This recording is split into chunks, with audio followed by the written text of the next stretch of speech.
বাংলার বুকে হিন্দু ঐক্যের ছবি কিন্তু বারবার দেখতে পাওয়া যাচ্ছে, যে ছবি বোধহয় ভয় ধরিয়েছে মমতা বন্দ্যোপাধ্যায়ের মনে। কারণ ভয় না পেলে হঠাৎ কেন আচমকা নিজের বন্দ্যোপাধ্যায় পদবী, তিনি ব্রাহ্মণের ঘরের মেয়ে, এসব আওড়াতে গেলেন বিধানসভায় দাঁড়িয়ে থেকে? তাহলে কি বুঝতে পেরেছেন, শুধু সংখ্যালঘু তোষণ করে সংখ্যালঘু ভোটটা কেড়ে নিয়ে কোনোভাবেই আর এ রাজ্য শাসন করা যাবে না? বুঝতে পেরেছেন বলেই কি এবার হঠাৎ করে হিন্দুদের প্রতি দরদ উঠল? জেনে রাখুন, যিনি হিন্দু ধর্মের কথা বলছেন, আমিও কিন্তু ব্রাহ্মণ পরিবারের মেয়ে।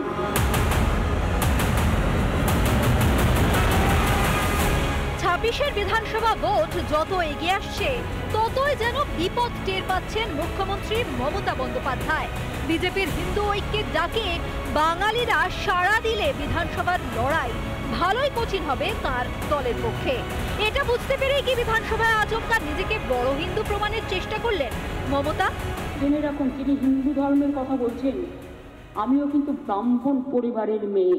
আমার বাবা একজন স্বাধীনতা সংগ্রামী ছিলেন, তার কাছ থেকে চণ্ডীপাঠ আমার শেখা, এবং তাকে এলাকায় সবাই পণ্ডিত বাবু বলে চিনতেন। একদিকে রাজ্যে ক্রমশ শক্তি বাড়িয়ে চলেছে আরএসএস, অন্যদিকে সরস্বতী পুজোয় বাধা জনবিন্যাস বদলের ঘটনা ভালো মতোই প্রভাব ফেলেছে বাঙালি হিন্দুর মনে। তাই কি শুধুমাত্র সংখ্যালঘু ভোটের ওপরে পুরোপুরি ভরসা করতে পারছেন না তৃণমূল নেত্রী? একসময় জয় শ্রীরাম স্লোগান শুনে যার রাগ সপ্তমে চড়ত, সেই মমতাই আজ কথা বলছেন নিজের ব্রাহ্মণ পরিচয় নিয়ে।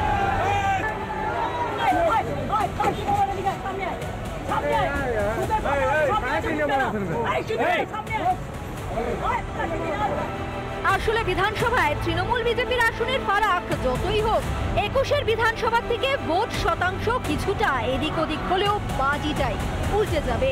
তাই এত বছর বাদে সম্ভবত এই প্রথম হিন্দুদের গুরুত্বটা অবশেষে বোধহয় বুঝতে পারছেন মমতা। বিরোধী দলনেতা অবশ্য দ্বিচারিতা নিয়ে কটাক্ষ ছুড়ে দিয়েছেন মমতার উদ্দেশ্যে।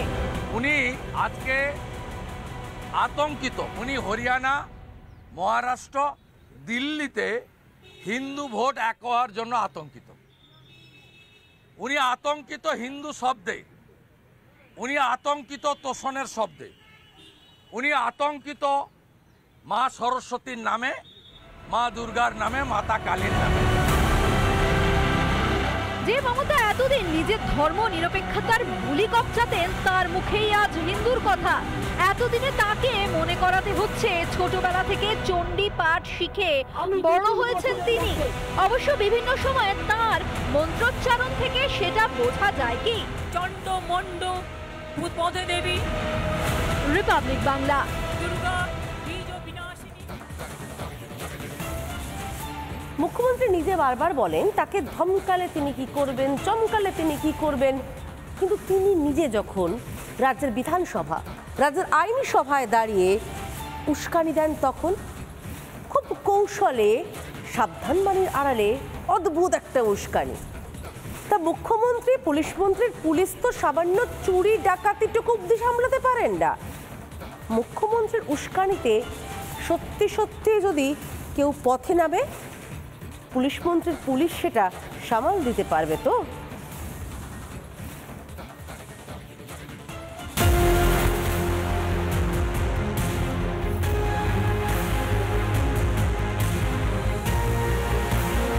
আপনারা শান্তিতে থাকবেন, আপনারা শক্তিতে থাকবেন, আপনাদের জীবনের নিরাপত্তা দেওয়ার দায়িত্ব আমাদের।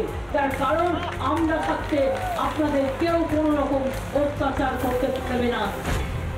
শাসক দলের সর্বময় নেত্রীর সংখ্যালঘু প্রীতি কে না জানে, তবে এবার দোসর হয়েছে হুমকি, একেবারে বিধানসভা থেকে। এত যে অশ্লীল কথা বলছেন একটা ধর্মের নামে, এত কুৎসা করছেন, একটা অপপ্রচার করছেন, একদিন তারা যদি একটা আন্দোলনের ডাক দেয়, আপনি নিজেকে সামলে রাখতে পারবেন তো? অবশ্য এ নতুন নয়, ভোট প্রচারে প্রায়শই হাতা খুন্তি সহযোগে কুরুক্ষেত্র তৈরির ডাক তিনি দিয়েই থাকেন।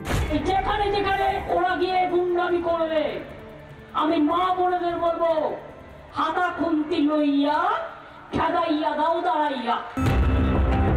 এ তো তবু ধরে নেওয়া গেল না হয় ভোট কারবার রণকৌশল, কিন্তু তাই বলে রীতিমতো এক ধর্মের নাম নিয়ে এভাবে উস্কানি এখানেই শেষ নয়। তার এক ডাকে ঠিক কি কি ঘটতে পারে বিধানসভায় দাঁড়িয়ে জোর গলায় সেই হুমকিটাও দিয়ে রাখলেন। মমতা ব্যানার্জির ভয়টাই নেই। একদিন হঠাৎ বলে ফেললেন মমতা ব্যানার্জিকে বেরোতে দেবো না। আমি হ্যাঁ, অনেক বুকের পাটা রে। মমতা ব্যানার্জি একটা ডাক দেবে না, সেটাই শুধু বুঝিস। ডাকটা দিচ্ছে না, তার কারণ জনগণ যখন সাথে আছে তখন তোদের কথায় কথা লাগাবো আমি কেন? রাজ্যের অভিভাবক রাজ্যের মুখ্যমন্ত্রী, শাসক দলের মুখ্যমন্ত্রী, বিরোধীদেরও মুখ্যমন্ত্রী, পুলিশ মন্ত্রীও বটে। তিনি রাজ্যের আইনসভায় দাঁড়িয়ে লাগাতার উস্কানি দিয়েই গেলেন। আপনি নিজেই অতিরিক্ত ভোট ব্যাংকের জন্য তুষ্টিকরণ করতে গিয়ে আপনি নিজেকেই প্রমাণ করেছেন এই সরকার মুসলিম লীগ 2 এর মতো আচরণ করছে। এক যাত্রায় পৃথক ফল হয় কেন? আপনার একটা চোখ বন্ধ কেন? ভোট সংখ্যার হিসেব ধরলে নিঃসন্দেহে সংখ্যাগরিষ্ঠের সমর্থন নিয়েই তিনি মুখ্যমন্ত্রী। নিজেকে জননেত্রী বলতেই পছন্দ করেন। এ হেন জননেত্রীর ডাকে যদি সত্যি সত্যি কোনো অঘটন ঘটে তার দায় নেবেন তো পুলিশ মন্ত্রী? রিপাবলিক বাংলা। যেখানে সনাতনের জয় জয়কার সেখানেই যেন গায়ে জ্বালা ধরে মমতা বন্দ্যোপাধ্যায়। এর আগে অযোধ্যার রাম মন্দিরকে গিমিক বলেছিলেন মুখ্যমন্ত্রী মমতা বন্দ্যোপাধ্যায়, এবং এবার মহাকুম্ভকে বললেন মৃত্যুকুম্ভ। হিন্দু ধর্মকে আক্রমণ করা, লাগাতার অপমান করা কি অভ্যেসে পরিণত করেছেন মমতা বন্দ্যোপাধ্যায়? আমায় জিজ্ঞেস করছিল রাম মন্দির নিয়ে আপনার কি বক্তব্য, ইলেকশনের আগে একটা গিমিক শো করবেন বলে। মহাকুম্ভ আমি নাইবা বললাম, ওটা এখন মৃত্যু কুম্ভ হয়ে গেছে।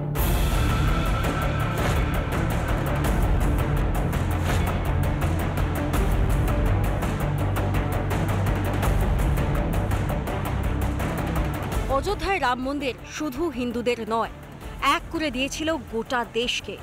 কিন্তু সেই সময়েও রাম মন্দির নিয়ে কিছু লোকের গাত্রদাহ হয়েছিল। তাদের মধ্যে অন্যতম ছিলেন মুখ্যমন্ত্রী মমতা বন্দ্যোপাধ্যায়। নানা ধরনের কন্টেন্ট দেখার জন্য লাইক করুন, শেয়ার করুন আমাদের ফেসবুক পেজ, সাবস্ক্রাইব করুন আমাদের ইউটিউব চ্যানেল। পাশাপাশি অন্যান্য ব্রেকিং নিউজের জন্য অবশ্যই চোখ রাখুন রিপাবলিক বাংলায়।